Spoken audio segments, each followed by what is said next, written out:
On this week's episode, we're going to talk about summer encouragement.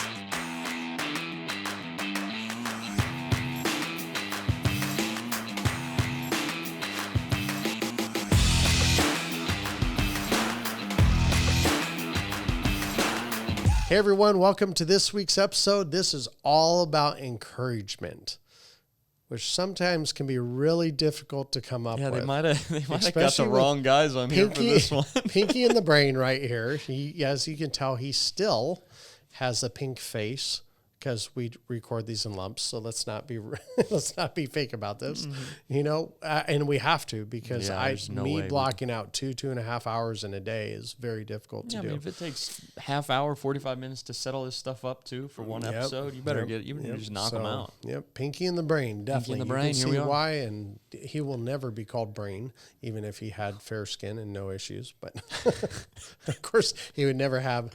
There'd never be time he did have issues. Yeah, I was gonna say. I think I'm past the no issues. By the way, I cannot stand that cartoon. I've never even seen it. Yeah, it's even when I was little, I was too busy to watch Pinky in the Brain. Yeah, I mean, it's got its own cult following. Really? Oh yeah, it does. Like you would see some. Yeah, I don't know if you should ever go to Pinky in the Brain, ComCon or whatever they call that. I don't even know what that'd be called. I guess that's what I get for watching the Roy Rogers show, Bonanza, The Lone Ranger, all those old black and whites when I was a boy. That's not a bad childhood. It gave me a love for justice and the good guy to win. I could see that. Okay. So well, summer encouragement. I've had some conversations with agents recently that were feeling some pressure. You know, agents. Who would feel pressure in this business? Oh, yeah, I know, right? I'm saying it with a very sarcastic voice. So there's a lot of responsibility. There is. And if you feel like you're doing more and spending more, putting in more effort than what you're reaping, that can be. That's called parenthood. Yeah. Okay. I had to throw that one in, and every parent is laughing about that. You know, think about it. When you have little kids now, of course, there's an enormous amount of joy of just being around your kids. Right. But man, when you're in the early stages and all they do is pee, poop, eat, and sleep. I mean, and you know, especially as a mom, you know, you're just exhausted. I mean, I remember I used to wake up with my wife at times, and man, I mean, every once in a while I'd actually get up and I'd hear her crying, and just because she's sheer exhaustion. I can only imagine. And I'm like, okay, it's my turn to step up to the plate here. Yeah. But you know, the reward is great. You know, right? I mean, every once in a while you get to see, you know, some rewards. And it can be the same here, where you can go a long time with what feels like spinning your wheels, and then finally get some traction. I mean, it took a good 3.5 years of figuring out the mortgage protection industry and getting into the annuity world full on. So yeah, you could definitely say it could take.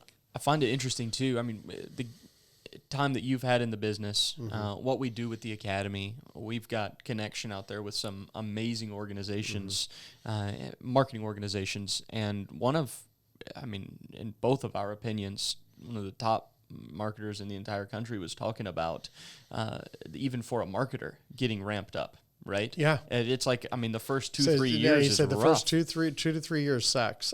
and I can only imagine that it can be similar for agents. Well, right? But the difference with marketers is they get a small percentage of your business. So the speeding up of that is pretty slim. Right. When you're an agent, you could get $1 million deal drop and it's instant. That's true. Like, I mean, that's what happened with me. I had a $2.5 million deal. And, you know, I split it with an agent because this was a life insurance lead and they knew nothing about annuities. So they wanted me to go out and take care of this deal. And we thought it was an IUL type deal, and it wasn't. It ended up being an annuity. And so that was an instant change in my business. Yeah. Now, it took me probably 2 years to get an over $1 million deal again. Right. But actually probably took longer than that. That'd be an interesting thing to look up. How long did it take for me to get another deal that size after that? That would be, that's numbers I don't have, but I'm sure we could find them. I don't know if we could. Those, tracking systems back then, we didn't even track things the way we track them now. That's actually only started about 10 years ago, where we really started tracking every little detail. Yeah. I mean, you think about what is it? If you produce over $3 million a year, you're in the top 1% of all annuity agents in the United States. So, okay.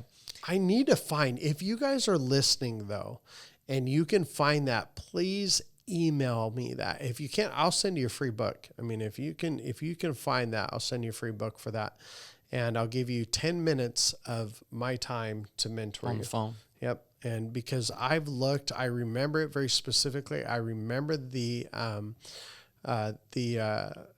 paper that was on, but I cannot find that again. So if you do over $1 million a year, you're in the top 5% of all annuity agents. If you do over $3 million a year, you're in the top 1% of all annuity agents. And then also another article I'm trying to find that I can't find, it said that 85% of certified financial planners don't even use their own funds, and 50% have had a bankruptcy in the past 10 years. Wow. I remember seeing those, but I just can't find them again. That's interesting. So those are articles. I'm launching the minions out there. Yeah, and let's go on and find them. Yeah, I have great minions. They're they're good, and they're not ornery. They're all nice. They don't turn purple. So that's good. Okay, so let's help them not be frustrated. Let's encourage them. So encouragement wise, I put down 5 things that if you feel like you're in that time, that season, that slump where you're just spinning your wheels, you're spending tons of money on marketing and leads, you're not writing nearly as much business as you'd like to be, and you're just feeling depleted and drained. I got 5 things, most of which are actually practical things. And the reason that even on an encouragement episode I chose 5 actual practical things is because I feel like when we actually start taking steps, we feel the encouragement. We feel the things start to lift a little bit. So rather than just hyping you up. Hit yourself in the head really hard and don't wake up till after summer. Yeah. Oh, man. Number 2, take a vacation and don't come back till after summer. These are Chad's 5. Yes, these are not Caleb's 5. Number 3, look into your spouse's eyes. It will feel like time never stops. Okay, go ahead. Go with yours. If you're married though, and you have a really good relationship, don't tell me that wouldn't encourage you no matter what situation you're in. Okay, yeah, well there you go. Okay. Number 1, take the time when you're in a healthy mental space to actually examine your schedule and find ways to optimize your efficiency. I think one of the reasons that things start to feel more weighty than they are, we feel like we're spending so much time, is because we lack efficiency in a lot of different things. I mean, you kind of live by the mantra, seconds count. They do. In the seconds count, pennies count. Yeah. And the way that you structure and organize your entire week is based around making those seconds count. Yep. Making sure that you're not wasting even Very seconds. So that would be something I'd encourage you to do. And the good thing is, if you're in this situation, they're probably, I can't imagine that agents feeling this are in a situation where they're wanting to ramp up marketing dollars, but they definitely need to ramp up production. So the thought was, if they can reach an increased level of efficiency in their business, that they should have more free time to do maybe some free strategies, some free marketing lead generation type thing, like door knocking or working old leads or cross-selling or just introducing yourself to random people. I could not imagine doing door knocking. I've heard of agents doing it, and God bless them. Well, especially, 107 degrees today. Oh, golly. Here door in knocking, Texas, you are dead. You touch the door, your hand melts. You got whole different types of incentives to have people invite you in, and it's just so you can get a little bit of air conditioning. And when they see you dripping, they're like going, I don't know if I'm letting you in. It's true. No, but that's a hard. It is hard. But you know what? When I hear someone that does door knocking, unfortunately, most of them I don't see as very experienced because they're trying to get out. Most of the time, they're not. But man, to do that, I give them so much credit. So much credit. There's a drive there that has, it's not undriven agents that are doing door knocking. They're very driven. It's just maybe a capital issue. Well, they don't have the... Yeah, when we're talking about summertime blues, man, I know agents right now in very hot parts of the country that are doing door knocking. It's true, and it's kind of one of those things that you get to a point where maybe you need to do the unglamorous. to try and get through a season. I know I asked you one time, Chad, like, what would you do if you didn't have it? And you're like, well, whatever it takes. That is true. But I went door knock. Yeah. I'm not that dedicated. I'm telling you, that's a whole nother level of I'm going to make this work no matter what. Charge a few $100 on a credit card and make a bunch of flyers. Try send $150,000 I've had on my credit card, but well, that was a while back, but yeah, that was. I mean, that's what I lived in Colorado, and so I was just trying to figure this out, and man, it was tough. It was tough. But, so different form of desperation. Yeah, but I agree. True. Second thing, reduce unnecessary expenses as much as possible. You mean I can't get the $9 cup of coffee and then not pay $50 for a lead? Yeah. It's that was one of the things that I kind of noted down was the coffee, the lunch, the dinners, the breakfasts, all the kinds of things that it's largely unnecessary, but it sucks a ton of capital. It does, and it would be amazing when you do a budget and you realize how many little things take out so much. Oh yeah. Yeah, and like I said, from experience, we had to do that to get out of our $150,000 in credit card debt, because we had to get very deliberate. We used Quicken, and we just started writing down everything or punching in everything we did. Yeah. And so I agree with you. Yeah. So if you feel like you're living above your means, or maybe you don't feel like you are, but if you were being honest with yourself, you'd say that you were. Maybe try and simplify the luxuries a little bit. Number 3 was examine the places in your sales process where the most drop-off seems to occur, right? So I guess an example would be if you've got leads coming through and you're getting people on the phone, but you're not converting to appointments. You're booking very few appointments. Your phone process probably needs some work. Agreed. On the flip side, if you're booking good, appointment numbers, say, 4 or 5 out of 10, that's actually pretty good. But you're not converting very many of those appointments to deals. There's probably something off in your presentation. So where are those drop-off points? What do we have? Figure 8 out different how to improve segments, right? Didn't we break that down on the Academy into 8 different sections? We do. Not all of them are directly sales process related, but we do have the phone training. We've got the fact finding. We've got the appointment process. And we've got objection handling. Yeah. And all 4 of those are huge for it. And we've also got leads. We talk about cross-selling. We talk about mindset. That's true. Yeah, so they all tie in together, but yes. Do you have anything else to add on that about, what was that? Golly, examine the places of your sales process. No, it is true, because when you're more efficient, I used to be a sailor, and when you're going into the wind, you just go off a little bit, and you can just a little bit of trimming in the sails makes the boat go faster. Interesting. And so if you look up and you see the sail flapping, you're not trimmed right. If you see the little tags that are on the sails, they're not going in line with the sail and they're going down, you need to let out or pull it in. And just by doing that a little bit can change the speed of your vessel by quite a bit. So it's important to make sure you're definitely being efficient and you're not wasting. Right. I mean, think about this. If you went up in a plane and you put the flaps down and you're trying to get up, you're never going to gain altitude. So you got to make sure you got those flaps to where you're not working against what you're trying to do. And often the process is working against you so hard that you'll never get any lift. Interesting. Well, that's something worth pondering right there. Yep. As business does get written, try and reinvest 20 to 25%, and that's a high percentage. That is. I think you are between 10 and 15% of what you sounds about right. Would be spent on marketing and leads, but I say 20 to 25% because the assumption here is that the marketing and lead systems that are currently in place for these types of agents maybe not producing at the level that they should. So you uptick that with the intention of bringing that down. $140,000 per case and mine's $440 per case. That allows me to have a smaller percentage that I use for my leads. That's true. But if you can do that, go back into marketing and leads, branding, process training. I mean, my goodness, just anything that's going to have some kind of direct impact into increasing production, and all 3 of those things do, and all 3 of those things will, then that's a good way to allocate those funds to try and, again, get that lift like you're talking about. And then the last one, this one's is, again, a little bit more encouraging, hopefully, but it's just numbers. $2 million a year in production, which That's like if you figure about 6% commission. Can you complete by the a time, sentence? yeah, I don't know what just happened. I like spazzed. If you figure by the time you've got older clients, MIGAs, SPIAs, short surrender term products, whatever it is, if you average say 6% over the course of the year, that's $120,000 in commission.